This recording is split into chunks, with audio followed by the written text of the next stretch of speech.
Hey guys, welcome to CraterMania. I'm your host, the man they call Crater, and I'd like to welcome you all back to my 500 movies in 2025 series. And for this episode, this will be movies number 463 through 469. So we're almost there to that 500 movie mark, ladies and gentlemen, and we're right in the middle of the Christmas season. And I've already covered some Christmas horror movies. I've talked about the Rankin Bass Christmas specials, and from here on out through the rest of this month for all the Christmas movies I cover at least, these are going to be considered to what a lot of people call Christmas classics, and these are Christmas classics to me for the majority of them. From what I grew up with, just ones that that I have been in love with year in year out, just talk watching these movies. And here I want to just talk watch these movies again like I do year after year, and now I can talk about them with you guys. Um, so for some of these movies we'll be talking about tonight, these a few of them would be considered the greatest Christmas movies ever made, and I feel that exactly as well. And the first one I want to talk about tonight, um and this is a very special one to me, and not just to me, but to my family in general, especially my wife's side of the family. As today, which is December the 11th, marks 2 years since my father-in-law passed away.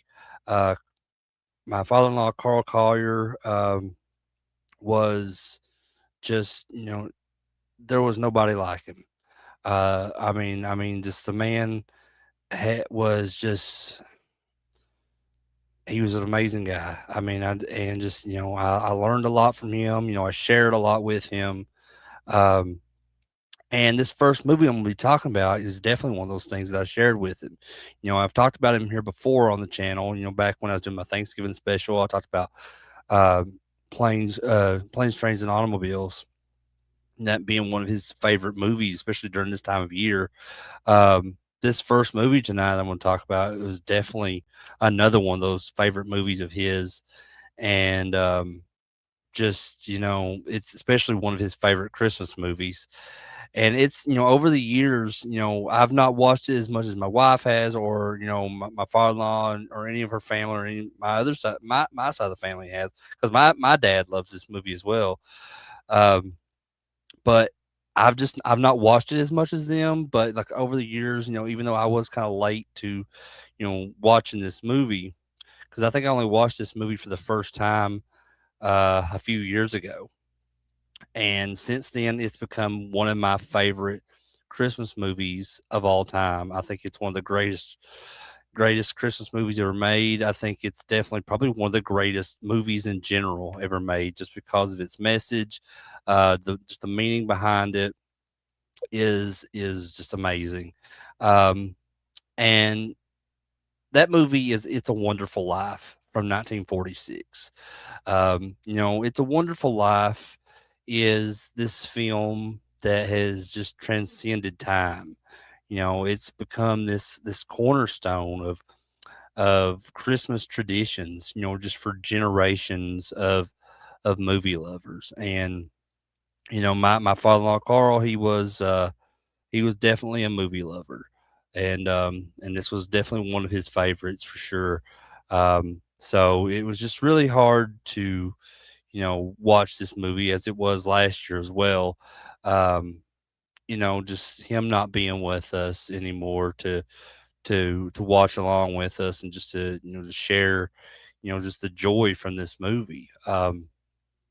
But this movie was directed by Frank Capra, and the film tells just this emotionally powerful story of George Bailey, played by Jimmy Stewart. And George Bailey is this man who has just given up his dreams to support his family, and his community. Only just to find himself, on this brink of despair on Christmas Eve.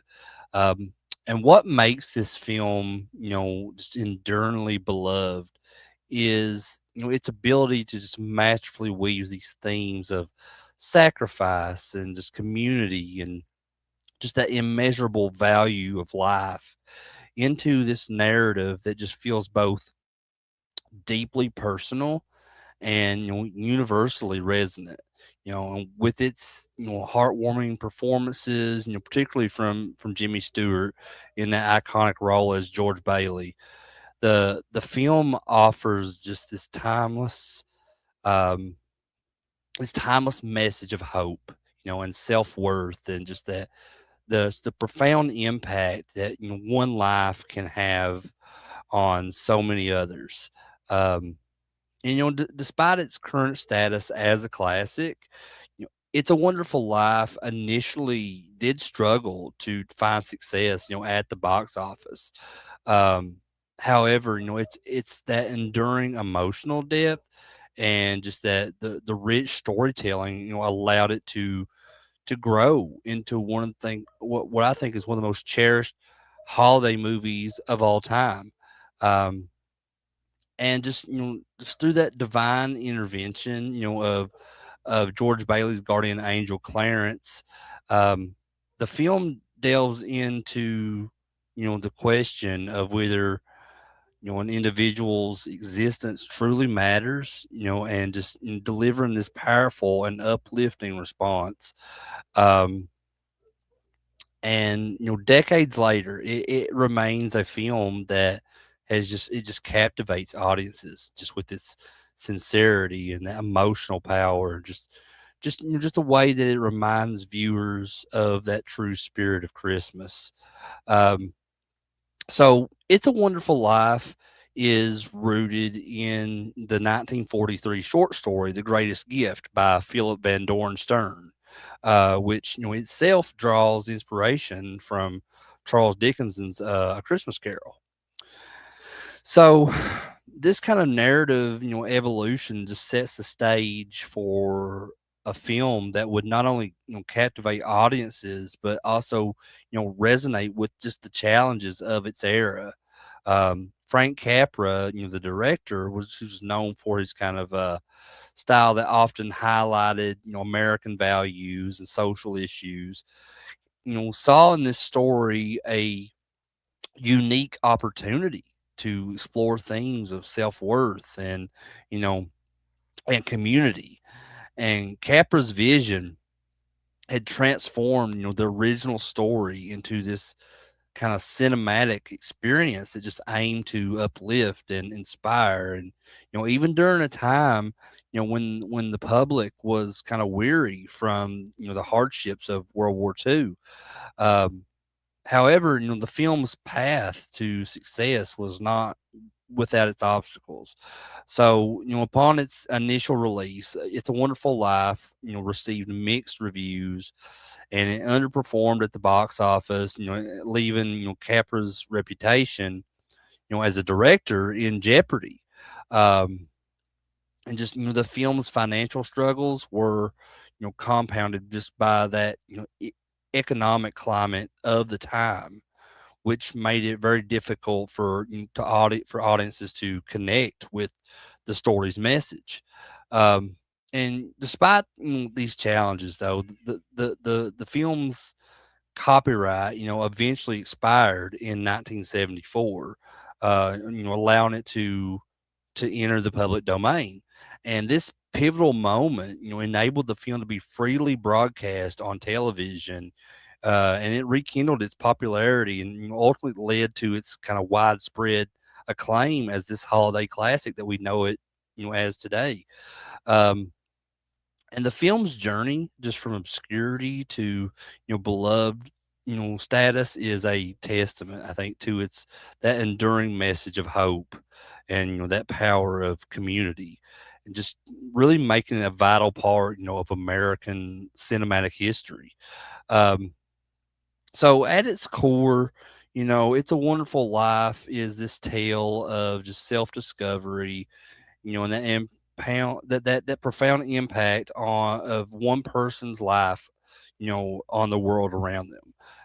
So the story begins on this, bleak Christmas Eve in Bedford Falls, where George Bailey is overwhelmed by despair, and after a series of these personal and financial setbacks, George, feeling trapped and unfulfilled, contemplates ending his life. Just his desperate plea, for help is answered by Clarence, who just is this angel, the second class angel who is given, the mission to earn his wings by saving George. And Clarence's unexpected, intervention sets off this chain of events that will, ultimately transform George's perspective on his own life. Clarence shows George, this vivid alternate reality in which he was never born. Um, a twist that brings an almost Twilight Zone like quality to the story. And in this version of events, Bedford Falls has become this bleak, corrupt city known as Pottersville, which is ruled by this, the villainous Henry F. Potter. Um, so the town is just unrecognizable, and the people George once knew, no longer live these pleasant lives. Without his influence, key figures in his life, such as his younger brother Harry and his wife, have suffered these tragic fates, and you know and same thing with George's wife, Mary. I mean, the same thing. Like she just like she doesn't date. She just doesn't like put herself out there. She's just a completely different person than what she was in the real world with George as her husband. So, this kind of haunting vision forces George, to confront that true value of his existence and just the ripple effects, of his choices. Um, delivering this powerful message about, interconnectedness of human lives. Um, and through George's journey, the film explores themes of sacrifice and just that quiet heroism of those who give up their personal dreams just for the good of others. And his story, is filled with these heartfelt moments and these emotional struggles. I think it just serves as a reminder, of the impact that every individual has on the world. Um, and by the time George realizes how much his life means to those around him, the film, reaches its kind of triumphant conclusion, leaving audiences with, this enduring sense of hope and gratitude for, the beauty of everyday existence. And I love that. I love like I said, I love the message. I think this is one of the most powerful messages that a film can give. Especially when not just when it comes to Christmas films, but just any film in general, because I mean, it's a very relatable subject at times, going through hardships like that and just feel like, just giving up and just you don't think there's any hope left in the world for you. It's easy to feel that way. I've been there several times, and so I think this is an absolutely beautiful, beautiful movie, one of the best. Um, but going back to what I was talking about earlier, that the whole segment, the whole sequence, I guess just to say, in the film where it feels like this kind of Twilight Zone segment, I think that's one of the most remarkable and emotionally resonant sequences, in this film. Um, and because you're looking at like George's journey into this alternate reality where he was never born. It's very surreal, like I said, that almost Twilight Zone like, reality. It marks this really dramatic shift in tone and pacing, and the contrast between the warm, idyllic Bedford Falls of George's world and the bleak, corrupt Pottersville of this alternate timeline is just as stark and hauntingly effective. And I feel like that this was like a huge inspiration for later films to come, like Back to the Future, when Marty goes back to 1955, and um, and then everything that he does while he's there, it kind of like affects the chain of events when he goes back to 1985. Or if you look at like the in Back to the Future Part Two, like the alternate 1985, because of the chain of events that were changed because of Biff. Um, I think by looking at these kind of alternate realities because of just certain influences from people, and it would kind of change the chain of events, is extremely interesting. I've always loved that concept, but looking at this again, at this reality where where Bedford Falls is no longer nestled in the gentle hills of upstate New York. The town is now this soulless, industrialized metropolis that's ruled by Henry F. Potter's, unchecked greed, pretty much. Um, and the just the visual, um, um, the visual transition, from the film's earlier, lighthearted charm to this kind of grim dystopia is just a very visually jarring and idea that reinforced that George's life, though filled with sacrifices, was just the truest expression of hope and humanity. And I think this section of the film is not, just a what you would call a cinematic spectacle. It's I think it's that emotional core, of the story. As George wanders, through this kind of distorted version of his world, he begins to see these ripples, of his absence, and the people that he loved and protected are now these victims of tragedy. And just that sense of wonder and joy that he once inspired is replaced by despair. So this moment is a powerful turning point. It highlights the film's central message that even the simplest lives have immeasurable value. And the sequence delivers this very profound and just unforgettable, emotional punch, reminding audiences, of just the interconnected nature of human lives and the immense, often unseen impact that one person can have on the world. Um, so let's talk about the director Frank Capra a little bit. So Frank Capra, I think, at this time was one of Hollywood's most celebrated directors. Is revered for just his ability to blend, the sentimental storytelling with just that sharp, social commentary, and just known for that signature style where he created films that just capture the essence of everyday struggles and triumphs, just resonating deeply with audiences. Um, and alongside, It's a Wonderful Life, Frank Capra directed a string of iconic classics, including It Happened One Night from 1934, Mr. Smith Goes to Washington from 1939, both of which, won the Academy Award for Best Picture. So, his films often featured these small town heroes, facing adversity, just a thematic thread that made, It's a Wonderful Life just a natural extension, of his body of work. And his influence on just American movies cannot be overstated. His unique storytelling approach just brought that underdog narrative to the forefront, humanizing the challenges, of the common man and just inspiring, generations of filmmakers.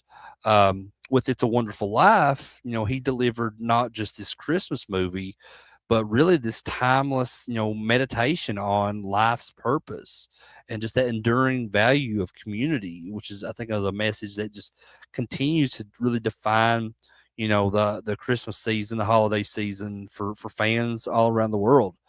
Um, but decades after its initial release, It's a Wonderful Life has solidified its place as, I think, one of the greatest Christmas films of all time. I can't, state that enough.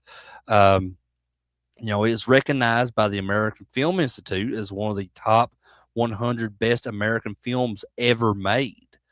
Not just Christmas movies, but every film ever made. It's in the top 100, and I firmly, agree with that. It's also ranked, number one on American Film Institute's list of most inspirational films of all time, which I could definitely agree with that.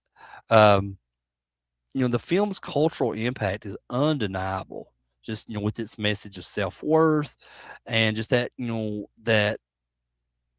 that community responsibility, continue to resonate with audiences worldwide.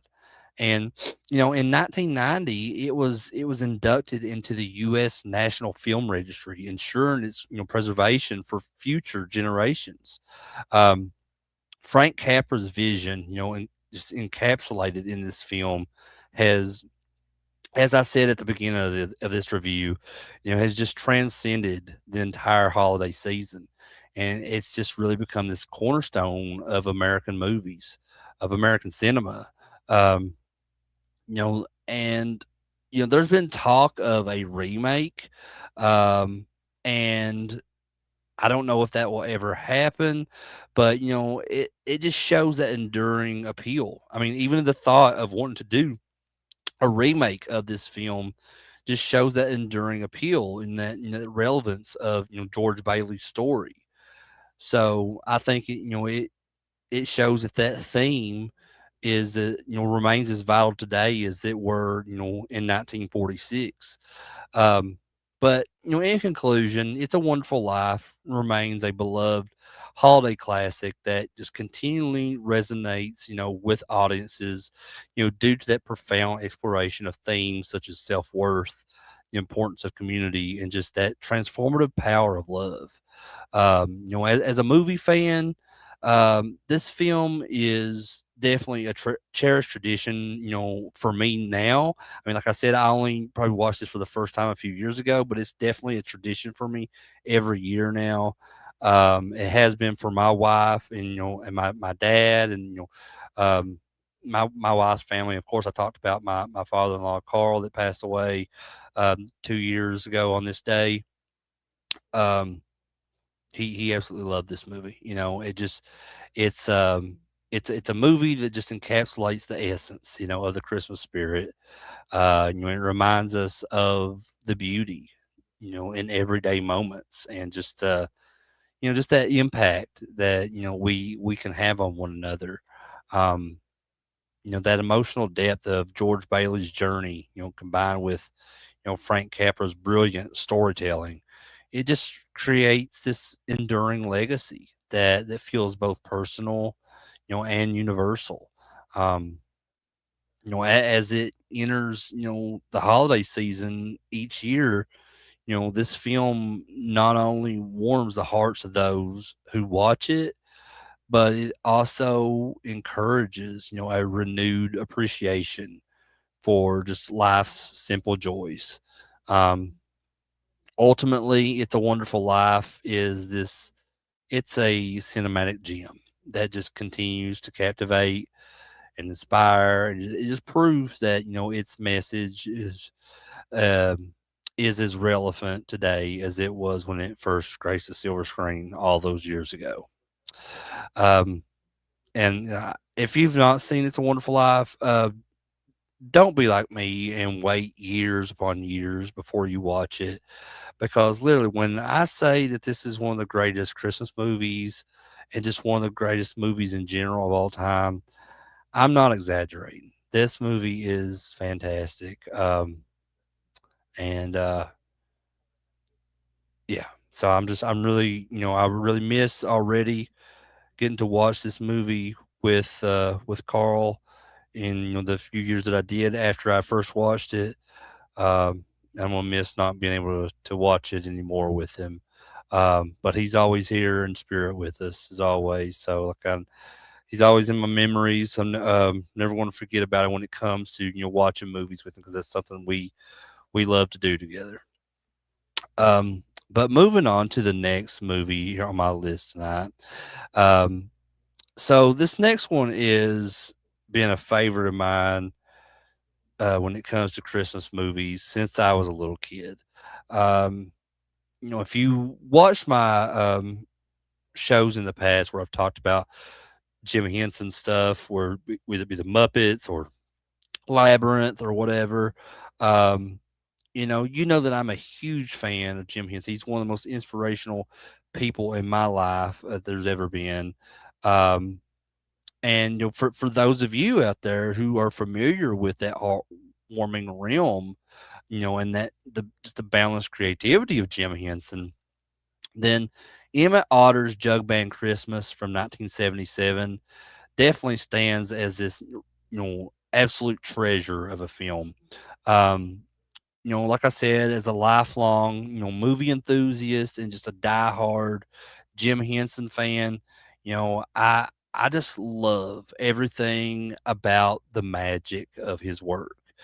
Just from the humor of the Muppet Show and Sesame Street to those, the kind of fantastical wonders of like Labyrinth and the Dark Crystal. Yet, Emmett Otter's Jug Band Christmas holds this special place in my heart because it's a masterclass in just storytelling. It blends Jim Henson's, puppetry genius with this kind of deeply emotional narrative, and it's set against this backdrop of, the Christmas season. And this film isn't, just, a holiday staple. I think it's a testament just to the power of love and sacrifice and just that enduring belief, in second chances.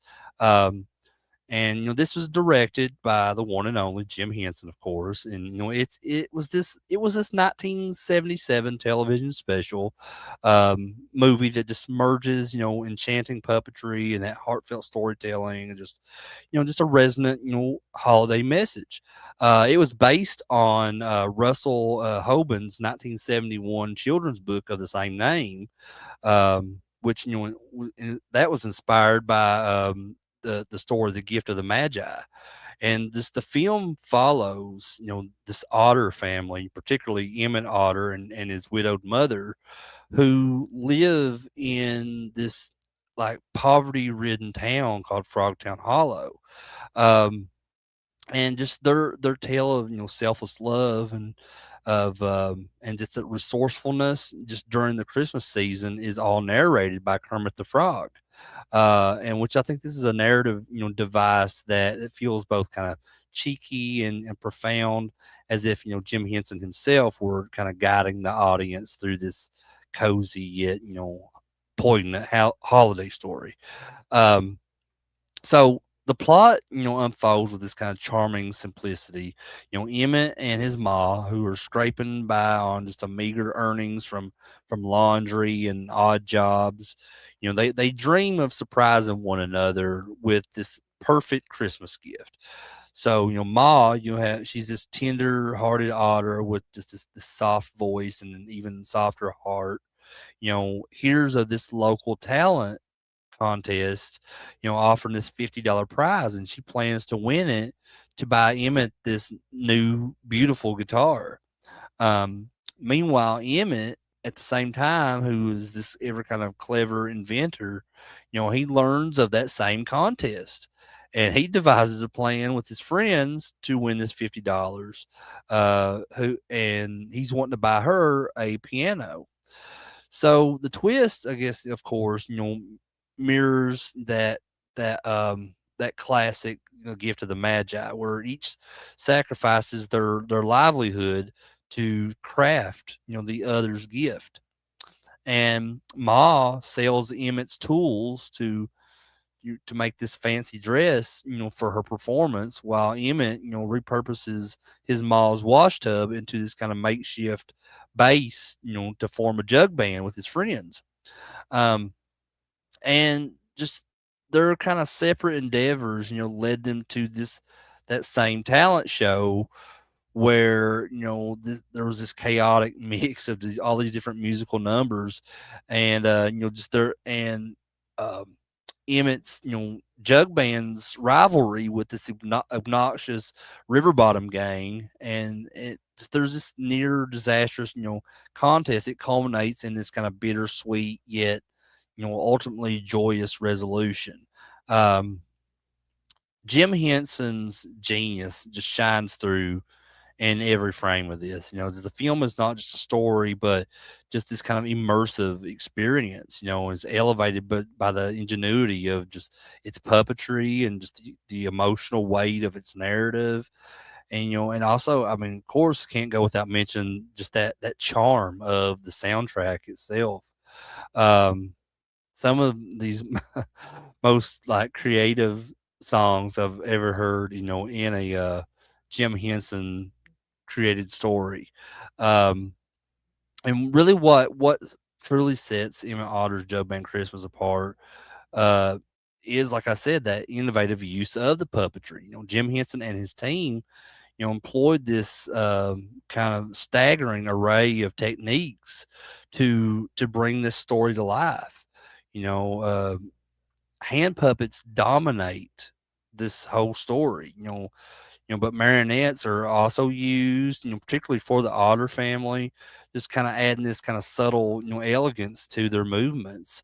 Um, the special also uh, features this Japanese tradition requiring these, three puppeteers per character, which I think it's called bunraku or something. And then you have like the black theater shadow puppetry method, which is used for the dreamlike sequences in the film. These techniques are all like seamlessly integrated, kind of creating this very tactile, handcrafted world that really feels alive. And I think that's the beauty of Jim Henson's work. Is just like sometimes you forget that you're watching, a movie about where these characters are just puppets. Um, and that's what has really just been the appeal for me my entire life with Jim Henson and all of his work, especially the Muppets. Um, and one of the most remarkable aspects, of the production is that use of the platformed upsets. Just a method where these stages are built in 3 dimensions to allow Muppets to move through multi-level interiors. Um, Jim Henson, recounted how this project was the most elaborate production, they had gotten into at that point. This is 1977, so at that point, it was the most elaborate production for them, with just these sets, designed to just facilitate these wide angle shots, and characters popping up through holes in the floor, and just a lot of intricate, transitions here. So these sets layered with these kind of details that like, cobblestone streets and cozy interiors, just it transports viewers to Frogtown Hollow, just a universe that feels both kind of whimsical and authentic. Um, and the music, which was composed by Paul Williams, which he had worked with Jim Henson a lot when it comes to the Muppets, um, is another standout element for sure.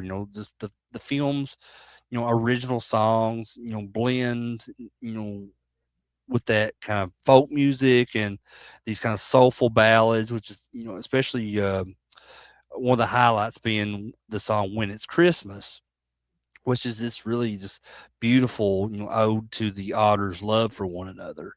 Um, and the musical numbers are not just filler in this. They're kind of put in there as these plot devices, just driving the story, forward, and revealing the characters' hopes and their struggles. And the River Bottom Gang's kind of brash rock and roll performance of uh, you know, don't it make you want to go to the river? For instance, contrast, sharply with Otter's, the Otter's heartfelt, renditions of their songs. So these songs, paired with, Jim Henson's, visual storytelling, they just really create this kind of sensory feast for us. Um, so, at its core, though, Emmett Otter's Joe Band Christmas is this story about love and sacrifice, um, and just that true spirit of Christmas, as we talk about a lot here. Um, the Otter family's, sacrifices mirror, like I said, the gift of the Magi, with just this kind of side of whimsy and a backdrop of music. Um, their journey from struggle to realization and despair to joy is just rendered with such warmth and humor that it just it transcends that typical holiday miracle theme that that's used in a lot of Christmas films. Um, the film's emotional depth is striking. Just especially for a work that's aimed at children. Um, just unlike many family films of the era, this special doesn't shy away from the Otter family's poverty or just the that bittersweet irony of their gifts, and instead it frames these themes as proof that the right gift isn't about material value but just the effort and the love that's behind it. Um, the film's humor too is awesome. Like I said, the River Bottom Gang, which is led by the obnoxious Chuck Stowe, who's this bear character, just delivers this series of over the top, physically comical moments that just contrast with with the Otter's kind of earnestness. Um, these characters, which were grotesquely puppeted and just full of swagger, just add this layer of chaos that just keeps the film from becoming overtly, um, I guess, too much. I guess you could say, So meanwhile, Kermit's narration with this kind of all Kermit's always deadpan delivery and that kind of meta like humor. It really anchors the story in that Jim Henson signature charm. The fact that Kermit, um, which is Jim Henson's most iconic creation, is just literally narrating this film about love and sacrifice is just that kind of masterstroke of self awareness, which is a nod to both that fantastical and the universal. Um, the legacy of Emmet Otter's Jug-Band Christmas is just as enduring as the Otters' love for one another. So, upon its premiere on CBC in 1977, and just the following U.S. airings on HBO and ABC, the special was hailed as this groundbreaking work of holiday animation. Critics praised its emotional and that emotional complexity and just that technical innovation, with just with the even the New York Times saying that, that Jim Henson has crafted this tale that is both an homage to American folk traditions and this modern fable. And just over time, the film has become this cult classic. It's celebrated for its unique blend of puppetry and music and storytelling, and its influence on Jim Henson's later work is undeniable. Those elaborate sets that were just with advanced puppetry techniques and just the character driven story, really laid the groundwork for projects like the Muppet movie, which would come 2 years later in 1979, and also Labyrinth in 1986. The use of those platformed up sets and those multi puppeteer techniques would become staples of Jim Henson's productions, just proving that technical ambition could coexist with heartfelt storytelling. Um, and beyond Jim Henson's you know all that he's put into this, the film has left this indelible mark, on the landscape of just Christmas movies. It's themes of sacrifice um, and that redefinition of success. Just resonates particularly strongly in this era where materialism, often overshadows the spirit of Christmas and that spirit of giving. Um, the 2000 there was this announcement in 2019, where they said they were going to remake this, and there's really not much that's come out of that. I mean, I know they announced it back in 2019, but they've never really talked about it anymore, if it's actually going to happen or not. But, I really think, while the fate of a remake remains uncertain, just the fact that it drew interest really speaks volumes about, the film's timelessness. Um, and another thing about its legacy is the restoration of Kermit's scenes in later releases. So, following Disney's acquisition of the Muppets in 2004, the 2005 DVD had omitted Kermit's narration. It was a decision that really baffled fans and critics alike. And however, the 2018 Blu-ray and DVD releases, brought back that his presence. Though not the full narration it originally had, but it just they recognize that that integral role that he played in the film's identity. And for a huge Jim Henson fan, that reinstatement, is a small but significant victory, just affirming that the magic, of Emmett Otter's Jug-Band Christmas was never just about the music or the puppets, but it was just about the heart that that Kermit, and by extension Jim Henson, put into it. So, this movie is just it's fantastic. It's more than just a holiday film. It's a timeless ode to that beauty of love and sacrifice and community. And Jim Henson, at his most inventive and heartfelt, crafted this story that feels as much like a family heirloom, as it does, a modern fable.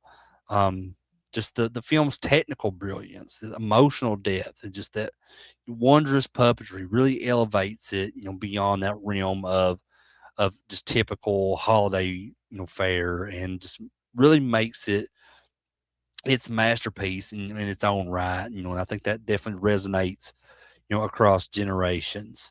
Um, so, for fans of Christmas classics, this special is a must watch. Its message, which is just rooted in the idea that the greatest gifts are those made possible by selflessness, just feels as relevant today as I'm sure it did in 1977. Um, for Jim Henson enthusiasts, it's a masterclass in storytelling that showcases why his work remains so beloved. He had the rare ability to make audiences believe in the impossible while keeping their hearts warm. And so as the snow falls, and the holiday lights twinkle, I find myself returning to Emmett Otter's Joe Band Christmas year after year. It's a reminder that, like the Otters, we all have the power to kind of turn our struggles, into something beautiful. I firmly believe that. I've been there here recently, had my own struggles. And I feel like, but I feel like everything happens for a reason. And it's best to just, just to kind of move forward instead of like living in kind of this negative space to where, you just like, you feel like there's no hope. You feel like there's nothing that can really, bring you out of this funk. And So I'm thankful that I have movies like Emmett's Otter, Joke Band Christmas, um, and It's a Wonderful Life to remind me that, in a world that often forgets the simple joys of togetherness, um, there's these tales that which are just a balm for the soul. It's a gift that just really continues to give, long even after the Christmas season ends. Um, but that brings me to the next movie on this list. So as I said, I think that It's a Wonderful Life is one of the greatest Christmas movies ever made. This next film is right up there with it. This is, just another movie where me as a dedicated fan, of Christmas movies, you know, this is one of those films that's so uh, endearing, I guess I should say, and timeless, as it can be, and that's A Christmas Story from 1983. Um, this movie was released um, it was released over 40 years ago, and so 4 decades ago, this beloved Christmas comedy, just remains a cherished tradition for many, just invoking this sense of nostalgia that just transcends generations. It's hard to find anyone nowadays that doesn't know this movie. So, unlike, other Christmas films that just rely kind of solely on sentimentality or exaggerated, festive cheer, um, A Christmas Story stands out just for its perfect balance of humor and warmth and just, heartfelt storytelling. It captures that essence of childhood, and that childhood wonder and just the simple, yet profound, joys of the Christmas season, just really making it this film that resonates with both, young and old audiences alike. Um, whether you're revisiting the film's iconic moments or, you're discovering it for the first time, there is something undeniably magical about the way that it lingers, in just it lingers in your heart long after you've watched this movie. Um, and I think what sets A Christmas Story apart from from other Christmas classics is just this unique blend of that lighthearted comedy and, that sincere emotional depth. Um, the film tells the story of this 9-year-old Ralphie Parker who is obsessed with, receiving a BB gun, a Red Ryder BB gun, for Christmas, after being repeatedly warned that he might shoot his eye out. So this kind of central narrative is framed by this series of endearing and sometimes absurd misadventures that just capture, that spirit of a bygone era. Um, from a courageous dare resulting in Flick's stuck tongue on a cold flagpole, to the old man's obsession with this lamp shape, like a leg with a fishnet stocking on it.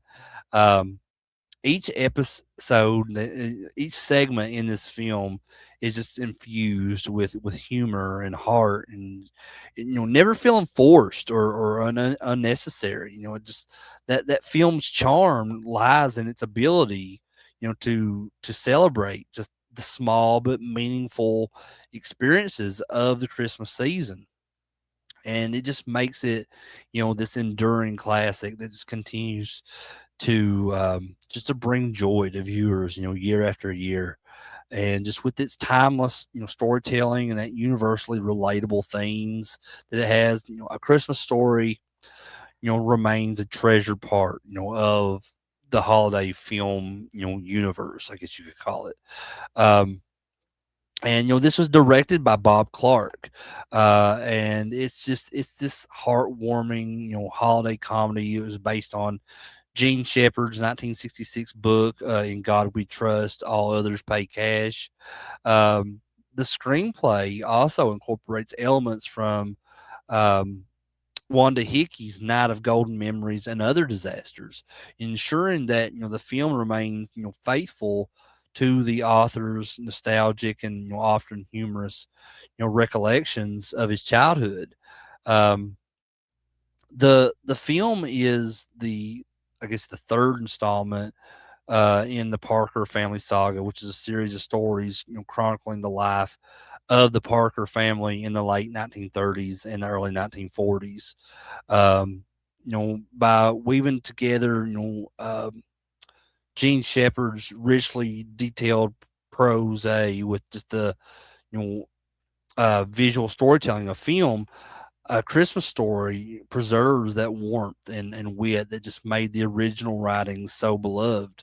Um, But upon its release on November 18th, 1983, A Christmas Story was met with widespread critical acclaim and just quickly became this holiday staple. And while it initially had underperformed at the box office, grossing $19 million on a modest $3 million budget, its enduring, popularity led to this successful, television run that solidified its status as a classic. Today, and just like they've done this for years. I mean, as long as I can remember, since I was a kid, it's shown in these 24-hour marathons titled "24 Hours of A Christmas Story" on TNT and TBS, with just with the network airing 12 back-to-back screenings of the film from Christmas Eve to Christmas Day.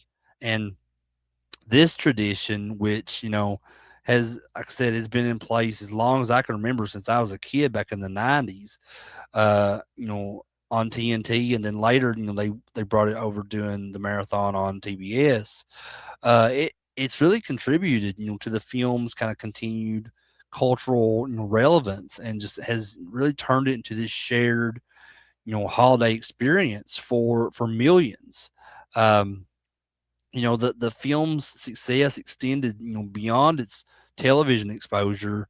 As it earned two these Canadian Genie Awards in 1984, and and it was also inducted into the United States National Film Registry in 2012 for being, culturally, historically, or aesthetically significant. This recognition, really underscores the film's enduring impact as a cinematic treasure, that continues to shape, holiday traditions. Um, the the original film's legacy has also led to, that creation of three sequels. Though none of them have managed to, capture the same magic as the original. You know, um, there's, My Summer Story from 1994, A Christmas Story 2 from 2012, and A Christmas Story Christmas from 2022. Have all received these kind of mixed to negative critical reception, with fans kind of often viewing them as these unnecessary attempts to capitalize on the original success. Um, but despite these sequels, A Christmas Story remains the definitive installment, of that saga, and just standing the test of time as one of, the most beloved Christmas films of all time. Um, and to talk about the character of Ralphie Parker, it's at the heart of A Christmas Story is that timeless charm of Ralphie Parker. He's this mischievous 9-year-old boy, living in Indiana during the late 1930s. And Ralphie's story is just a masterclass in storytelling, blending humor and heart as he navigates these trials and these triumphs of childhood and just family life, just especially during the holiday season. And his central quest, which is this lifelong dream of, well, I guess you could call it a lifelong dream. He's only 9 years old. Of receiving this Red Ryder carbon action 200 shot range model air rifle for Christmas. And it that drives the narrative and just serves as this window into that enduring power, of childhood imagination. Um, the film captures Ralphie's relentlessness, and that relentless optimism, and just that universal struggle of a child that's trying to persuade these adults, in his life, that he is mature enough to handle something as exciting and, in their eyes, dangerous as this BB gun. Each of them refusing by saying, "You'll shoot your eye out," you know, just adds to that tension. And it culminates in the film's most, iconic and satisfying moment when his father, the old man, surprises him with this coveted rifle on Christmas morning. And that's, to me, is the ultimate payoff. And that's what it's all about. When you're a kid, growing up every year on Christmas, there's that one big thing that we all want, as a Christmas present. Sometimes we get it, sometimes we don't. And man, when we would get it, it would really pay off and it would really mean something. And it's something you don't ever forget as, even as you get older. For me, my Red Ryder, BB gun would probably be my Super Nintendo. That would been my big thing, like that I wanted so bad back in the early '90s when Super Nintendo was a brand new thing. And there's home video of this somewhere. I remember it. My mom, I need to get that from her of when I received my Super Nintendo on Christmas morning. And man, like what a sight to behold that was, I guess. I mean, that's one of my most favorite Christmas memories. And, and the Super Nintendo would go on to be my favorite video game system of all time. Um, so the whole central storyline, with this movie is just enriched by this, this series of vignettes and just that interweave, seamlessly, just creating this kind of tapestry of humor and whimsy that the film, uh, elevates the film. Um, from this kind of simple, family tale to this truly, magical experience. And I think one of the most memorable, of these is that incident involving, Ralphie's friend Flick and, the triple dog dare, from, their friend Schwartz, who, you know, Triple Dog dared him to stick his tongue to this cold flagpole. So encouraged by that Triple Dog dare, Flick attempts to prove whether his tongue will stick to the cold flagpole or not. Only to find himself stuck and needing the fire department and the police department to help him be freed. So the absurdity of this situation is just tempered by the lesson that emerges and that silent guilt, of the students and just the gentle wisdom of their teacher who says a guilty conscience is the punishment of sin. And just that adds this layer of moral reflection, to the comedy of it all. Um, there's the incident is both hilarious and just heartwarming and just really captures that, that chaotic yet meaningful, moment, that would define childhood in a lot of ways.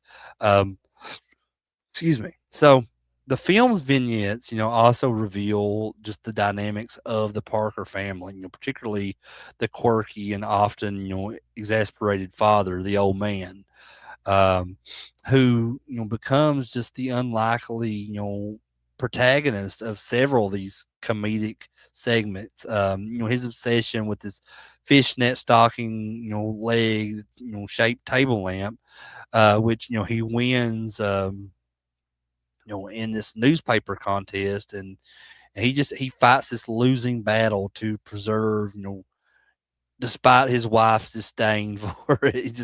It just adds another layer of just humor and humanity and just the lamp's destruction, eventual destruction, and that poetic like burial in the backyard, um, as kind of like a grave, for his lost dreams is really a moment that's both absurd and just and hilarious. It's very poignant as well. So just and similarly, the chaotic arrival of the Bumpus's dogs. At the end of the movie when the mother is preparing the turkey for Christmas dinner, um, it just introduces this surreal yet, and endearing element, to the story. These incidents, while they're seemingly tragic, they they contribute, to the film's kind of magical realism by highlighting the unpredictable and just that often humorous nature of life during the holidays.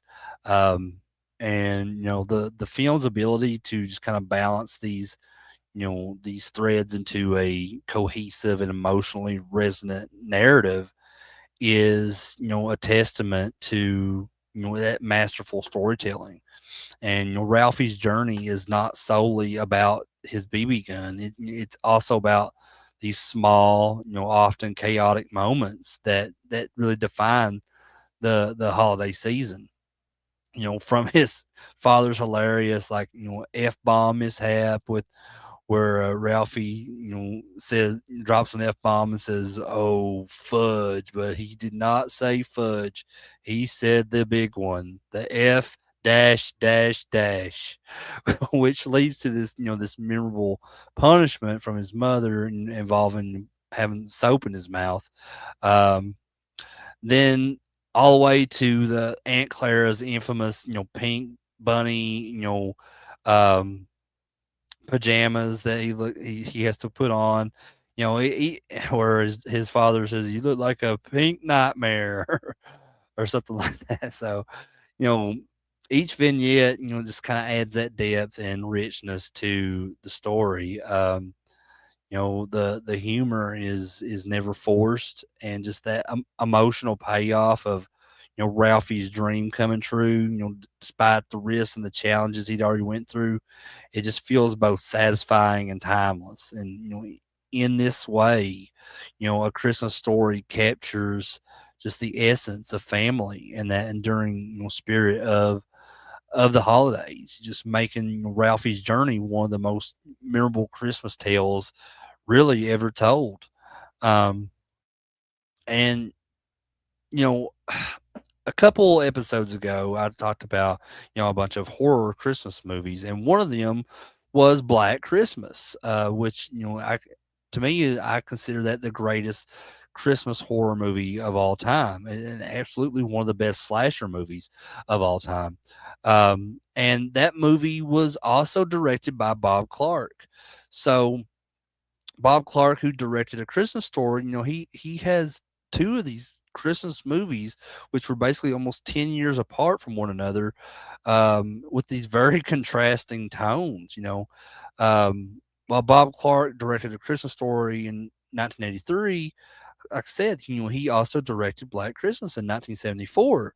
And both are now considered these cult classics, but they differ dramatically in tone and presentation. Christmas Story is this light-hearted comedy that captures the warmth and the chaos of this family experiencing the magic of the holidays, while his film Black Christmas is this slasher film that deals in dread and suspense and just the outright terror, during what should be this cozy festive time. The contrast between the two is striking. Where A Christmas Story, embraces the innocence of childhood um, and just that the whimsy of the season. Black Christmas, subverts expectations by using the holiday setting to amplify fear and suspense. But despite their differences in genre, both films, share that director, with just a talent for just evoking emotion from their audiences, although they're in very different, opposing ways.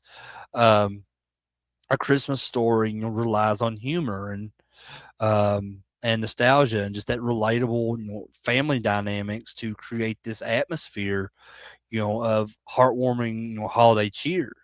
You know, Whereas on the other hand, Black Christmas uses that claustrophobic setting of a university sorority house to craft this eerie and unsettling experience. The contrast in themes and storytelling really highlights how the winter season can be portrayed in just entirely different ways in movies. Um, Ultimately, A Christmas Story has endured as this beloved holiday classic, while Black Christmas remains a very notable entry in the horror genre, especially in the 1970s and the slasher genre. Um, but getting back to just A Christmas Story, since its release in 1983, A Christmas Story has maintained this strong presence in pop culture, just solidifying, its status as one of the most beloved holiday films of all time. Its impact extends, far beyond, it's that initial box office success. It's just like I said before, it's become this staple of just Christmas traditions across generations. Um, decades after its debut, the film remains this kind of touchstone of just holiday nostalgia. Like I said, with that 24-hour marathon on TNT and TBS, drawing all these audiences from all over the world. These continuous airings have just not only introduced the film to new viewers, but have also reinforced its that cultural significance as a shared holiday experience. For many families, watching A Christmas Story around Christmas time, is as essential as baking cookies or decorating the tree. And it definitely was for my family when I was growing up, and this enduring tradition has helped keep the film in that public consciousness for years and years to come. Um, it was critically acclaimed and commercially successful. It's left this indelible mark, on film history. Upon the initial release, just the movie received this widespread praise, for its unique blend of humor and heart and that nostalgia. Um, the critics, lauded its ability to just deliver both lighthearted comedy and that emotional depth, with just many hailing it as an instant holiday classic. So, while it may not have been the biggest box office hit in 1983, um, its cult following and that continued television exposure have just really made it one of the most profitable and widely recognized films of the Christmas season. Um, just its financial success is even more impressive, considering like I said earlier, that $3 million budget, and it would go on to gross like $19 million. Um, and you know I think it's just what makes the Christmas Story so beloved is just its ability, to tap into those shared holiday memories, and emotions. Whether it's the iconic, misadventures of this cold flagpole dare, the absurd, destruction of that fishnet lamp, or that heartwarming moment when Ralphie receives his BB gun. Just the film fills the spirit with just a joy and nostalgia. Um, it's a film that brings people together. Making it this cherished tradition. For families to just to gather around and to watch. Every December. Um, through its universal appeal and that enduring charm, A Christmas Story, I think, remains a true classic, a holiday gem that just continues to shine year in and year out. Um, and I apologize. I know I was probably being a little bit repetitive in that review, but like I said, that's just a movie that I've grown up with. Um, ever since I was a kid, and it was a big family tradition for my family growing up, and it means a lot to me.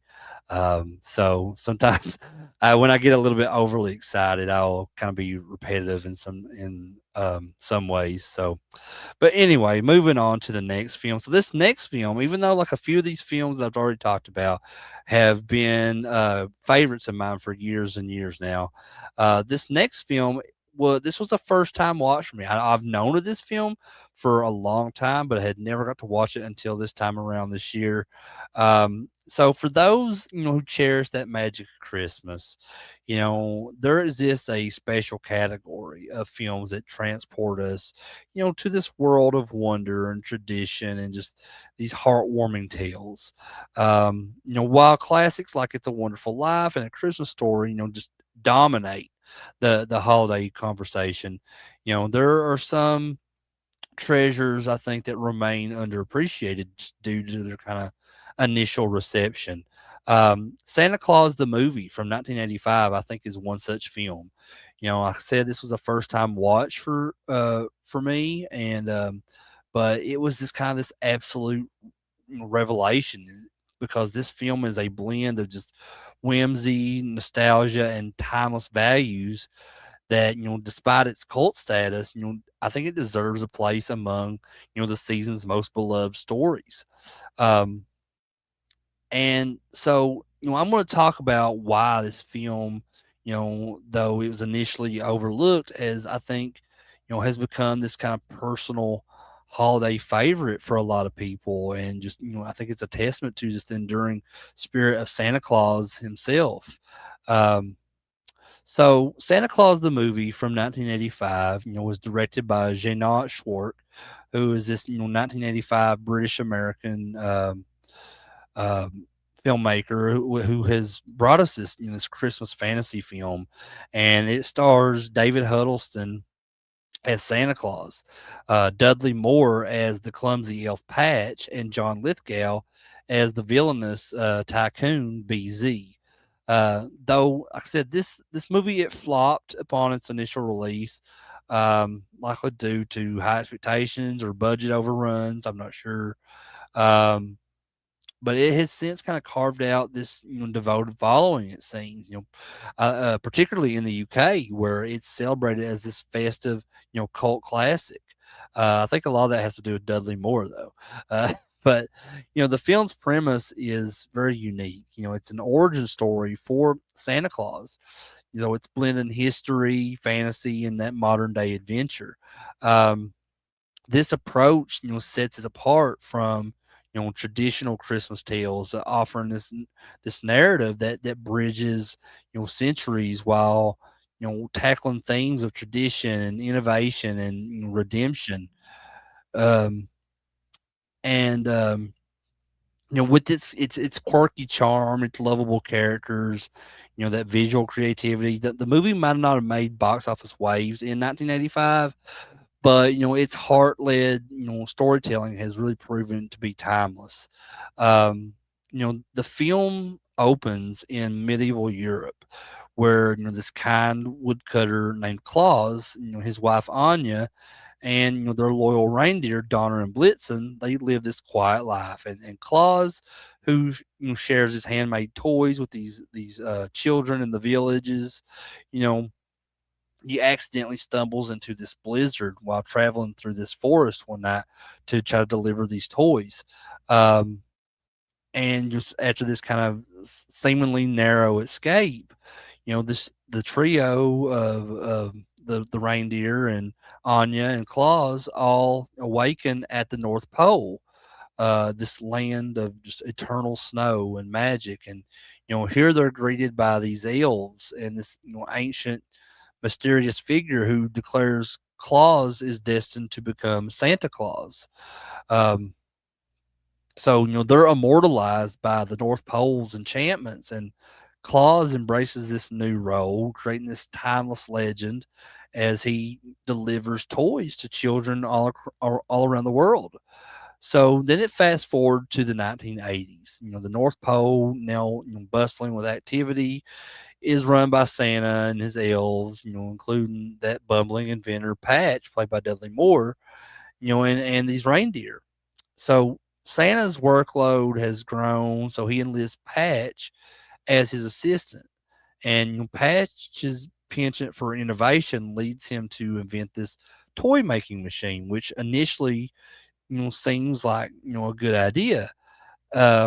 However, the mass-produced toys malfunction, earning these, national criticism and just causing Patch to have to resign, in shame.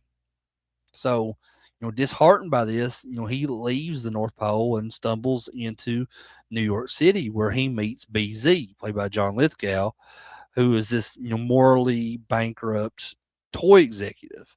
BZ sees, opportunity in Patch's idea, which is these candies laced with this magic flight dust, which is harvested from the North Pole. And these candies are, marketed as a holiday novelty.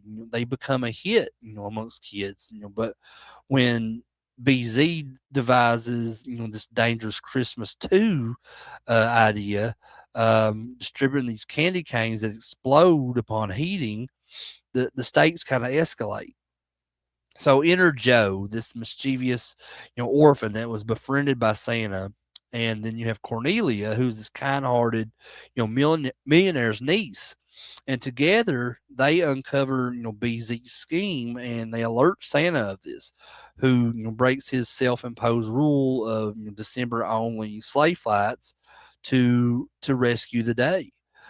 And the film culminates in this kind of thrilling climax where Santa and his reindeer perform this death-defying super duper looper. And it's such a weird name, but that's what they call it in the film. To save Patch and Joe and and the world. And the resolution is that pure holiday magic. Santa's legacy is preserved. Patch redeems himself, and just the true spirit of Christmas is restored. So what initially drew me in for this was just this film's unconventional storytelling. Um, unlike most Christmas movies that focus on just a single present day event, Santa Claus, the movie spans centuries, when history and fantasy and that modern like culture. Just the medieval origin story of Santa is both charming and unique, and it humanizes this figure that's often depicted as purely mythical. And Claus's transition from woodcutter to this Christmas legend is just tenderly portrayed with, Huddleston's warm, gravelly voice and that gentle humor, making Santa this deeply relatable character. And then you have Dudley Moore's performance as Patch really steals the show here. His physical comedy, just slapping himself when worried and bursting into these exaggerated smiles. It's just a masterclass in like slapstick, and his chemistry with Santa just really adds this emotional depth. Um, the bond between the two of them, really highlights this central theme. The central theme of where the importance of tradition and just the dangers of losing sight of it in pursuit of progress. Meanwhile, John Lithgow's BZ is a delightfully, slimy antagonist and villain here, where who their greed and just that greed fueled schemes are both hilarious and horrifying at the same time. Um, Especially when he literally floats into space at the end, on this faulty candy cane. Um, just the film's visual style is definitely a standout here. The North Pole is rendered as this whimsical, snow dusted, wonderland with elves and reindeer, animated with a mix of like practical effects and um, the makeup and everything. I mean, just the transition to 1980s New York, particularly the scenes of Santa delivering toys in Midtown, feels vibrant and alive. Just capturing the city's festive energy, the music, just a blend of gentle Christmas carols and whimsical orchestral pieces, just further enhances the film's kind of magical tone. Um, and though Santa Claus the movie was a box office disappointment in 1985, like I said, its legacy has grown steadily over the decades. It's now a cult favorite, particularly in the UK, where it's often aired on British TV during the holidays. And fans praise its kind of quirky charm, that heartwarming message, and just that the unique approach of to Santa's backstory. And the film also paved the way for more offbeat Christmas stories, proving that the holiday genre can accommodate surreal humor and that bold storytelling.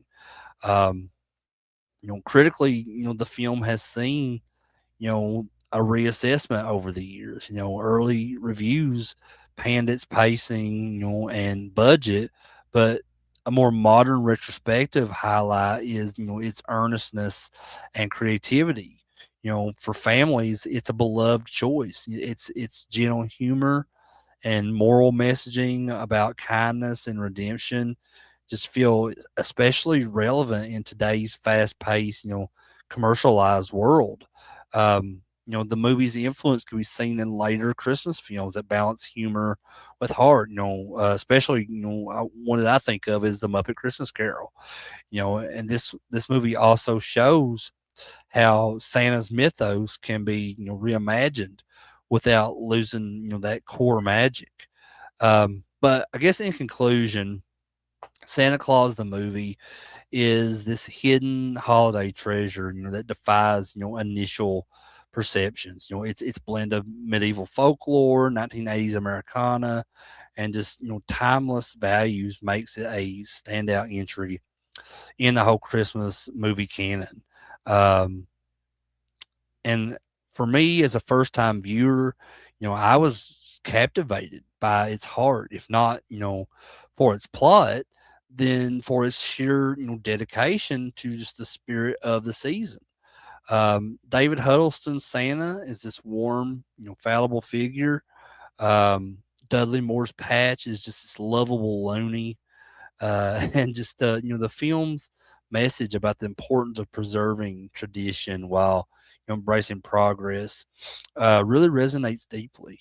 Um, so, I mean, for those unfamiliar with this cult classic, I urge you to watch it, with an open mind and a festive heart. Um, Let it remind you that Santa's true magic, lies not in his toys or his reindeer, but just in the joy that he brings to both children and the world. Um, and in the spirit of the season, Santa Claus the movie is more than just a film. It's a celebration of charity and love and just that unbreakable bond between dreamers um, and dreamers. So if you ever find yourself, doubting that magic of Christmas, just remember, as Santa says in the film, you make Christmas happen. So yeah, definitely check out this movie if you have never, like I hadn't. So this is definitely be one that I'll be watching more and more for years to come. Moving on to the next one. So we talked a little bit about Jim Henson earlier when we talked about Emmet Otter's Jug-Band Christmas. So moving on to another one of his works, for fans of Christmas cinema, and Jim Henson's legendary Muppets, A Muppet Family Christmas from 1987 is a holiday treasure that embodies the warmth and humor and that heart that defined both the season and the Muppet universe. Um, this was released like 3 decades ago, like and over 3 decades ago, and this Christmas special has since become a cherished tradition for many, including myself and my family.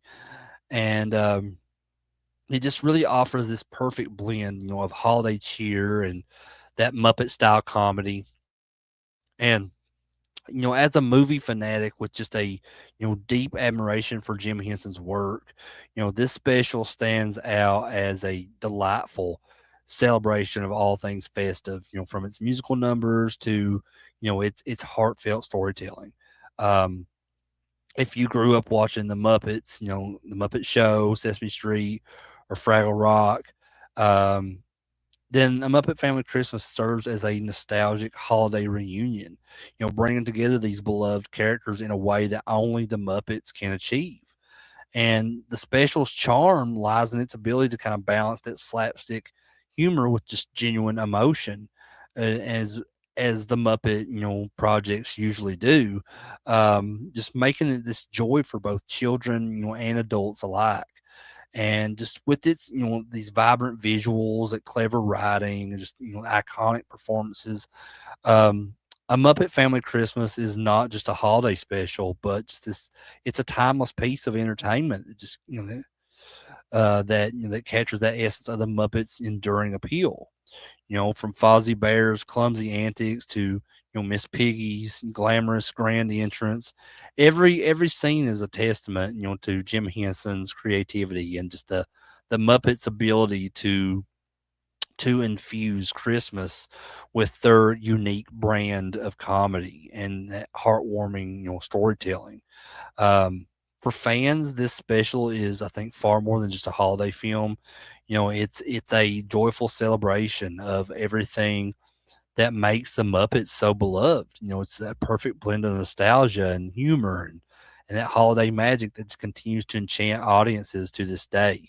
Um, so Muppet Family Christmas is set during, of course, the snowy Christmas season, and it follows the Muppets as they gather at Fozzie Bear's family farmhouse.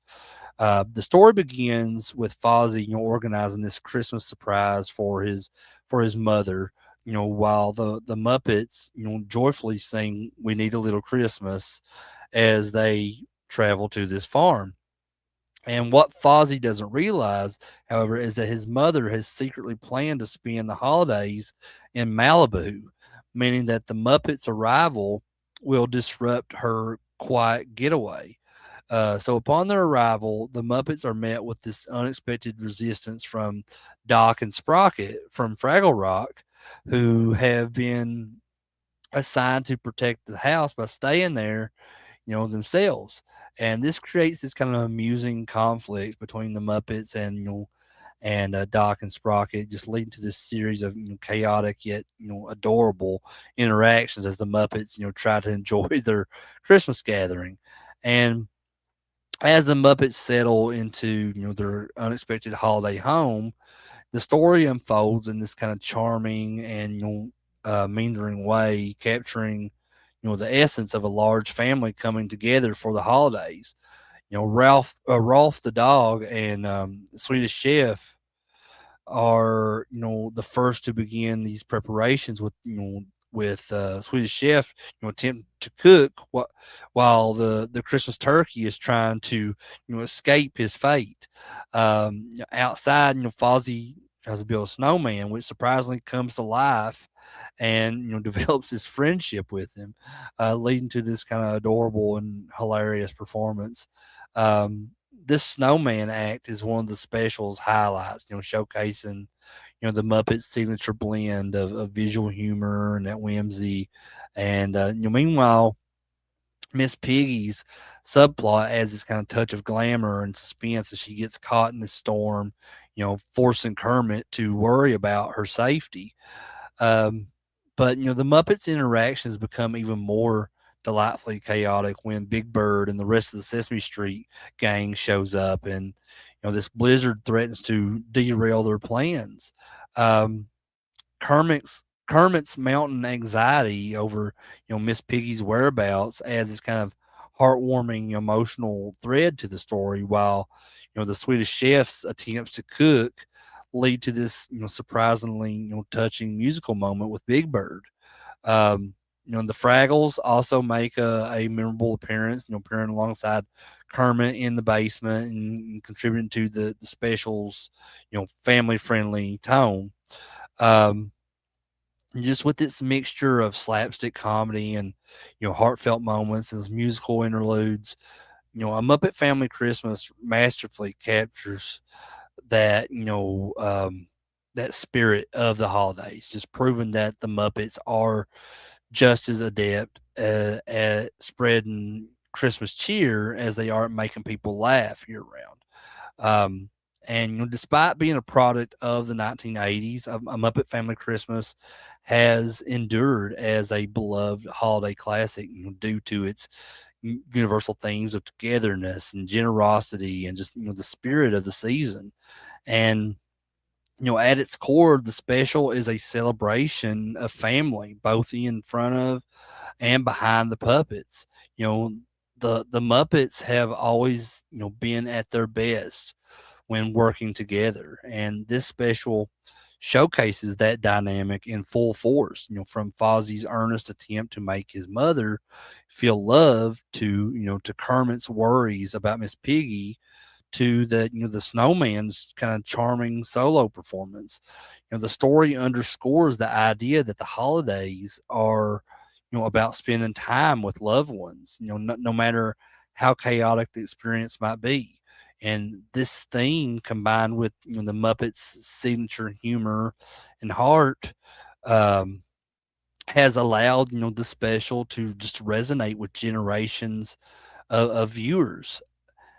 And I think what makes a Muppet Family Christmas truly unique is just that seamless integration of Muppet characters from multiple franchises. While the Muppet Show was already iconic, this special brings in characters from Sesame Street, Fraggle Rock, and even Muppet Babies, creating this kind of rare crossover event, in the Muppet universe. Um, this convergence of characters adds to the special's charm as longtime fans get to see, familiar faces in this very festive setting.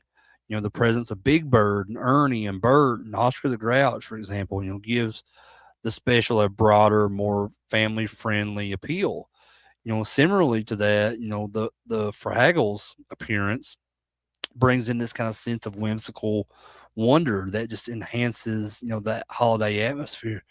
Um, and just beyond its storytelling, A Muppet Family Christmas is also remembered for, its humor and the musical performances. The Muppets have always had this way of making slapstick comedy feel warm and whimsical, and just this special is no exception. Statler and Waldorf's antics, the Swedish Chef's misadventures, and Oscar the Grouch's infamous hatred of everything, not just Christmas, but he hates everything.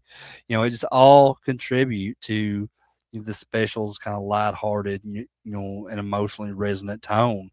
Um, the music is equally vital, with unforgettable performances from all the Muppets here, including the Swedish Chef and Big Bird's rendition of the Christmas song. The film itself just it even features this heartfelt, live action cameo from Jim Henson himself at the end, who appears in the kitchen with Sprocket, which is I think is a personal touch that just further cements, the special's place in Muppet history. Um, though licensing issues have caused certain scenes to be lost from later releases, A Muppet Family Christmas remains this holiday staple for fans of the Muppets and Christmas cinema alike. If you want to watch the thing, this film in its entirety, it is available on YouTube for free for you to watch. So I highly recommend going there to find it. It's just it's a mix of humor and heart and nostalgia and it's ensured its continued relevance, and just its influence can be um, can be seen in later Muppet productions that just continue to embrace that charm and wit of this special. Um, whether viewed as a nostalgic throwback or this is an introduction to the Muppets for younger audiences. A Muppet Family Christmas is just a timeless holiday gem that continues to bring joy to viewers around the world. Um, and just I think it's a testament just to the creativity of Jim Henson and the Muppets, who continue to bring joy to audiences, through that timeless storytelling. So yeah, so definitely check it out if you can. Like I said, it is available for free on YouTube if you want to watch it. Um, but that brings me to the next film on this list, and this is another Christmas special that was on TV, but I look at this as just like a movie itself. When it comes to any kind of Christmas special, I look at them as movies. And even though this was just the Christmas special of a episodic TV show, um, it's still a film to me. And I think for fans of Pee Wee Herman and Christmas classics, then Pee Wee's Playhouse Christmas special from 1988 is, a treasure that just sparkles as brightly as any holiday icon. Um, this was released during the tail end, of Pee Wee's Playhouse's original run. This 1 hour special transcends the whimsy, of its whimsical premise to become this timeless celebration of joy and generosity and just the magic of the season. And for those who grew up with Pee Wee Herman, it's a nostalgic trip back to a time when Christmas was all about, handmade cardinals, fruitcake towers, and just the the promise of laughter. And for newer audiences, it's a vibrant introduction to a world where Christmas spirit collides with Pee Wee's, irrepressible exuberance. Um, this I'm gonna delve into why this special endures as this holiday classic, just blending that kid friendly antics with this razor sharp adult humor, which Pee-wee's Playhouse and Pee-wee Herman was really known for, and just why it remains a must watch for fans and skeptics alike. So Pee-wee's Playhouse Christmas special is a kaleidoscope of holiday cheer and absurdity and nostalgia. It's just all packed into this wildly inventive hour of television. The special opens with Pee Wee Herman preparing for Christmas by drafting this impossibly long list of gifts that he's writing to Santa Claus. Um, and this list is so extensive that he can't fit it all on one paper, and he casually mentions that he's already made a second list to be added to the first. So this sets the tone for this special that just thrives on that meticulous like whimsy. Every scene is a riotous escalation of this holiday excess, and the the antics begin immediately here. Missy Vaughn arrives in this glittering Christmassy outfit, and including this dangling sprig of mistletoe. Um, she, so she gives Pee Wee a gift, which is a fruitcake, and he returns the favor by giving her a gift of Pee Wee's secret perfume. So this exchange of gifts kicks off this running gag that becomes kind of the heartbeat of the special, which is the fruitcake gift. Each guest, whether in person or via the magic screen, brings another fruitcake to Pee Wee, who gleefully collects them for his own mysterious purpose. Um, the special thrives on its unpredictable rhythm. Whoopi Goldberg pops in as herself, asking to be on a future Pee Wee project. Only be told the calendar is booked solid for 2 years, and then only maybe she might be on the year after the next 2 years, and then Magic Johnson appears, via the magic screen for the virtual game of Connect the Dots. And Magic Johnson is supposed to be Magic Screen's cousin. So, but, and this whole segment is just a subtle nod to that 80s era of VHS and home entertainment. Just the humor here is clever, just playing on pop culture references and just the absurdity of this cartoonish world that just bends the rules of reality. Um, when Pee Wee realizes his playhouse, is under decorated for Christmas, he turns to Zombie, the genie, who grants him a wish for festivity and an extra wish for later. Um, the transformation of the playhouse into this glittering winter wonderland is just a visual feast, as Pee Wee's Playhouse usually is anyway. But this time, with these twinkling lights and these red and green tinsel that that could even make Ebenezer Scrooge swoon. But the special's charm lies in just the eclectic guest stars, and their quirks. I already mentioned um Whoopi Goldberg and Magic Johnson, but there would be Grace Jones comes into the special and has like this fiery jazz infused version of the Little Drummer Boy, and then the list goes on with Frankie Avalon and Funicello. Cher shows up. And just several others. Well, Katie Lang. So in that recurring joke about fruitcakes, some of them brought by Katie Lang and this when she performs Jingle Bell Rock, and then others gifted by Dinah Shore while singing 5,000 Days of Christmas, just delivered with such sincerity it borders on parody. And even Charo shows up and. Joan Rivers shows up. I mean, it's there's a whole Little Richard is in this. I mean, there's such a ton of celebrity cameos in this special, and just it all just comes this Playhouse wide celebration. Um, so the narrative arcs from chaotic preparations to this heartfelt message about generosity. When Santa Claus arrives, he reveals that Pee Wee's endless list has left him short on gifts for the rest of the kids in the world.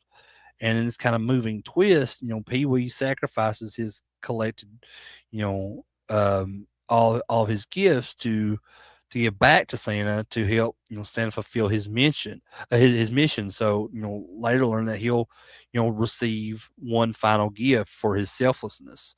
Um, the special doesn't shy away from that true meaning of Christmas while ensuring every second is just packed with humor and heart as well.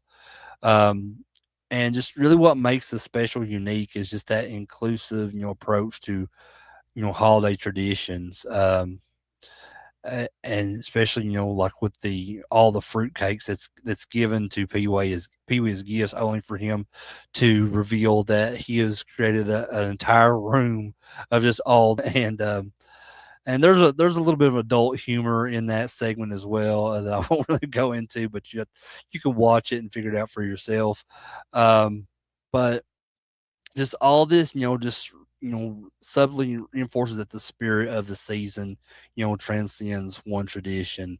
Um, the special also leans into physical comedy and slapstick. With Billy Baloney's attempted hijacking of the special, which is I think a reference to the Great Muppet Caper, and Grampy's workshop at an orphanage where he repairs these broken toys using duct tape and optimism. These moments blend innocence with absurdity, and it creates a world that both is familiar and fantastical. Um, but Pee Wee's Playhouse Christmas Special has carved such a niche in cultural memory, but it's one that I definitely had to talk about because where I was such a huge fan of Pee Wee Herman and Pee Wee's Playhouse growing up. Um, but for a lot of people, it has become a cult favorite. That resonates deeply with fans of Paul Rubens's work that played Pee Wee Herman. Just its impact lies in its ability to balance nostalgia with innovation. Just which is I think is a hallmark of Pee Wee's Playhouse itself. It's just the specials, layered humor with which appeals to both children and adults. Really ensured its longevity. The whole fruitcake gag, for instance, is just a masterclass in that comedic, repetition, evolving from a quirky gift to just a central symbol of, Pee Wee's generosity. It's a joke that kids will find silly and adults will appreciate for its kind of sly commentary on excess and giving. Um, and just the inclusion of '80s icons like Whoopi Goldberg, Magic Johnson, and so many others, Grace Jones, so many other celebrities in this, just really cemented the specials place in pop culture history. These cameos weren't just celebrity cameos; they were curated for their personalities and their cultural reverence or their cultural relevance, I should say. Um, and just really created this this tapestry of just 20th century entertainment. Um, just it was a clever nod just to the era's emerging landscape, anticipating that viral internet driven humor of today. Um, but critics and fans alike have praised the special just for its fearless inclusivity, just by honoring um, so many different cameos of these celebrities from these different cultures. It just really expanded the definition of holiday TV at a time when such representation was rare. Um, this moment of cultural acknowledgement, though brief, was I feel like was kind of revolutionary. Just it really paved the way for more diverse holiday programming. Um, um, you know, and just this special, also just marked a creative peak for Paul Rubens. It showcased his talent for, weaving disparate elements into a cohesive narrative. A skill that would later define his work in film and stand-up comedy. And I think for many fans, it's the perfect blend, of his kind of zany energy and the earnestness, and just proving that humor and heart can coexist. Um, Over the years, the special has become, this staple for a lot of people, and especially on streaming platforms, in recent years, just ensuring that new generations, discover its charm. Um, its reappraisal in the 2010s as audience, rediscovered the Pee Wee Playhouse universe, really solidified its status as a holiday classic. YouTube clips of Katie Lang's Jingle Bell Rock, or have just amassed millions of views, just really testifying to its enduring appeal.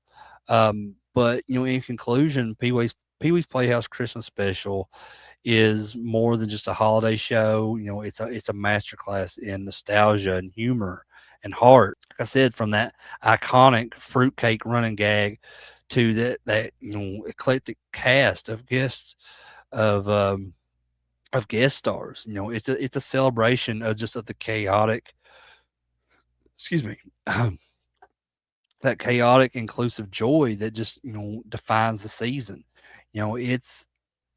Its legacy lies in its ability to entertain both children and adults, proving that festive TV can be as layered and inventive as Pee-wee's own, um, you know, as Pee-wee's own red bow tie, I guess you could say. For longtime fans, it's a cherished reminder of why we fell in love with Pee Wee Herman in the first place. For newcomers, it's an opportunity to experience, the magic of a world where Christmas is as much about gift giving as it is about giving back. Um, so as the snow falls on the playhouse and Santa's sleigh disappears into the night, the special leaves behind a simple, powerful message. And Christmas is about generosity, kindness, and the joy of sharing. And in that spirit, Pee Wee's Playhouse Christmas Special, remains a timeless gift, one that will keep on, giving for generations to come. So grab you some hot cocoa, dial up the magic screen, and just and let the fruitcakes fly here, because this is the holiday special that captures the essence of a season, one wacky, heartwarming moment at a time. And that now brings me to the last film I'm going to be talking about for this episode. Um, I think this is definitely one of my wife's favorite Christmas movies, and it's up there as one of mine too. And I've talked about several films from this franchise already throughout the year, and I couldn't finish out this year without talking about this one, because it is a Christmas season, and this is a Christmas movie, um, involving one of the greatest characters, um, created by a guy that was born in the state of Kentucky. Um, one of my most influential characters that I grew up with, and that's Ernest P. Worrell. And for fans of Ernest P. Worrell, the 1988 holiday classic Ernest Saves Christmas, um, is more than just a family friendly comedy. It's a timeless celebration of Christmas spirit and kindness, and just that power of redemption. And has this been the third installment in the Ernest film series, and just a standout in that world of Christmas movies? This film strikes the perfect balance between slapstick humor, heartfelt moments, and just that kind of whimsy that really defines the holiday season. Again, like most Ernest movies, this was directed by John Cherry, and Ernest Saves Christmas, seamlessly blends the zany antics of Jim Varney's iconic character, with that magic of Santa Claus, creating a movie that feels both authentic and just delightfully, absurd. Whether you're a lifelong Ernest enthusiast, or or a newcomer, to Christmas classics, this film reminds us why the holidays are about, believing in miracles, even when, the sleigh's driver struggles to steer it. And Ernest Saves Christmas is just this Christmas comedy that this follows, Ernest P. Worrell, this well-meaning but deeply awkward taxi cab driver, from Florida as he embarks on this chaotic adventure to help this aging Santa Claus find his replacement. Um, so, like I said, the film is the third in the Ernest series, following Ernest Goes to Camp, and preceding Ernest Goes to Jail in 1990. Um, and it just remains, the highest grossing film in the franchise, raking in $28.2 million at the box office. And starring Jim Varney, in his most beloved role, the film also features, Oliver Clark as the kind, Santa Claus. And then you have Noel Parker as this headstrong, Harmony star whose true identity as, Pamela Trenton as a layer of intrigue later in the film. And then Douglas Seal, as Ernest's nemesis, that the two-faced Joe. I'm sorry, I got that wrong. So he plays Joe Carruthers, who is the replacement to be the new Santa Claus. So, like I said, this was directed by John Cherry. The film leans into that kind of physical comedy that defined the Ernest series, while wrapping its absurdity in that warm, festive glow of Christmas magic. Um, so the screenplay introduces this surprisingly layered narrative, exploring things of aging and legacy, just the importance of doing what's right, no matter how ridiculous the circumstances. And it was released on November 11th, 1988. The movie's timing for the holiday season ensured it became, a staple for families seeking that laugh out loud, holiday experience. Um, so the film opens with Ernest, who's this good-hearted but socially awkward, cabbie, this cab driver he picks up this man, named Santa Claus, which is a surprisingly, touching performance by, Oliver Clark in Orlando, Florida. And Ernest is immediately, suspicious but curious when Santa reveals his mission to convince Joe Carruthers, this former children's television personality known for promoting manners, integrity, to take over the role of Santa Claus before 7 p.m. on Christmas Eve. And Santa, who's played by Oliver Clark with just a mix of warmth and vulnerability, explains that he's aging and that the magic of the role is fading.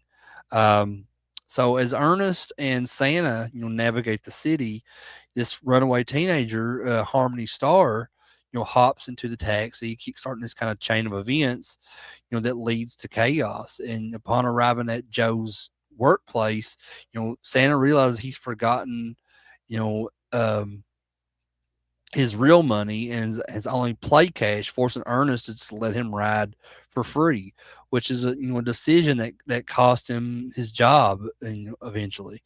Um, but determined to help Santa, Ernest tracks him down and retrieves that the missing magic sack, which is a relic that Santa claims is essential to fulfilling his duties. Um, and the heart of the film lies in just in its exploration, of Santa's, identity crisis. Oliver Clark's Santa is no jolly, omnipotent figure, but he's this weary 151-year-old man struggling with forgetfulness and just the emotional weight, of passing the torch of being Santa Claus. Um, Meanwhile, Ernest is kind of bumbling attempts to assist only add to the humor here. And he dresses in just ridiculous disguises, most notably this snake rancher outfit to kind of sneak Santa into this movie studio where Joe is, and just he just finds himself tangled in this plot to uh, to stop Joe from abandoning his moral values for this kind of crass cynical horror film. Um, but the film's pacing is brisk with just every scene adding to the escalating stakes. You have a subplot involving these flying reindeer who were initially mistaken for supernatural pests by these dock workers. And just this hilariously botched jailbreak with Ernest and Harmony pretending to be like these government workers to kind of to get Santa out of jail. And it just it keeps the tone light while foreshadowing the climax. But by the end, Joe is forced to confront his own kind of moral compass, and Santa's magic is restored through the help of this reformed Pamela Trenton that was once Harmony, and Ernest naturally takes the role of sleigh driver for the night. Um, so and the film's conclusion is just a triumph of holiday cheer. Santa dons a new identity as Seth Applegate, and bonds with this museum employee, which is and the reindeer and the sleigh make their triumphant return, and snow finally falls on Orlando. And as the clock ticks towards 7 p.m., Joe transforms into the new Santa, promising to uphold the values that Santa had taught him. And in the final scenes, including this kind of heartfelt exchange between Ernest and Pamela, and this touching moment between Santa and Mary, the it all underscores the film's message that Christmas is about kindness and not chaos. Um, and despite mixed critical reception upon its release, Ernest Saves Christmas has grown into a beloved cult classic, um, particularly among fans of comedy and holiday films. Its success lies in its unapologetic embrace of the absurd. Just a hallmark of the Ernest series, while still delivering this heartfelt message about the true spirit of Christmas. Um, Unlike many modern holiday movies, which lean into darkness or reliance on star power, Ernest Saves Christmas maintains um, that sense of fun, while never losing sight of its core values. Um, just the film's impact is felt in several ways. First, it cemented Jim Varney's status as a holiday icon, with Ernest P. Worrell remaining one of the most recognizable characters in 1980s cinema. And second, it proved that Christmas movies didn't have to be, overly sentimental to resonate with audiences. Jim Varney's just physical comedy, often involving these awkward silences and exaggerated, physicality, uh, just it really brings a refreshing edge to the genre. Um, and just the film's legacy is also tied to its themes of redemption and second chances, and Santa's portrayal as this flawed aging figure really adds depth to the story.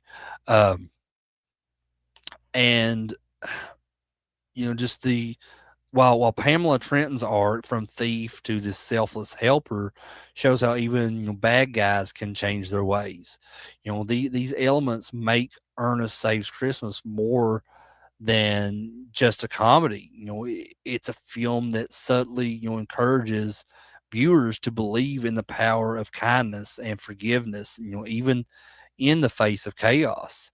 But moreover, the movie's influence can be seen in later, holiday comedies that blend, humor with heartwarming storytelling. It's Flying Reindeer, Magical Sleigh, and slapstick sequences. Paved the way for movies like The Santa Claus from 1994, and its sequels. And though Ernest Saves Christmas retains a uniquely quirky charm that really sets it apart from any other Christmas film. Um, its nostalgic appeal has also ensured its place on streaming platforms and home video collections, where fans can revisit its antics and just heartfelt moments, year after year.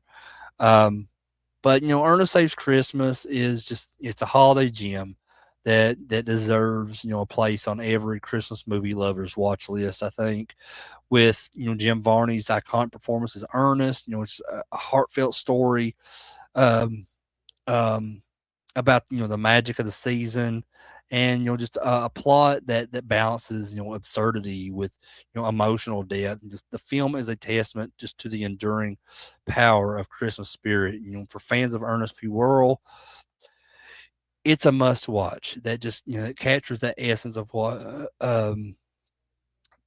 what makes the character, and the holiday season so special. While the movie may not be the most sophisticated Christmas classic, especially when you compare it to something like the first film we talked about tonight, It's a Wonderful Life.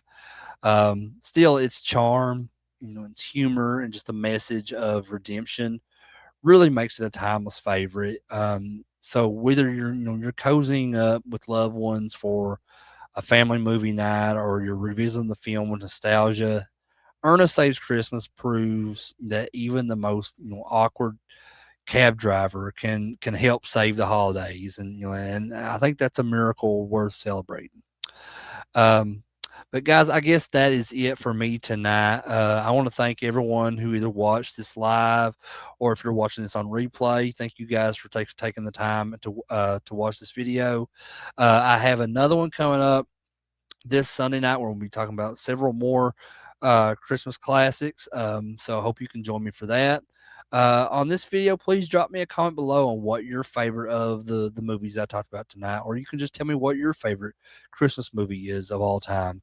If you like this video, please give it a thumbs up. I'd really appreciate that. Um, and if you're new to the channel, please hit that subscribe button down below to catch more videos from me like this one. Like I said, I do have several more videos coming up for the rest of the year, mostly Christmas movies, and a few things I want to be thrown in there in between the Christmas movies and the New Year's movies at the end of the year. So be sure to check out all of those of what remain in the 500 movies in 2025. And as always, click that bell for any future notifications. But with all that said, I'm Crater. This is CraterMania. I love you guys. Have a good night.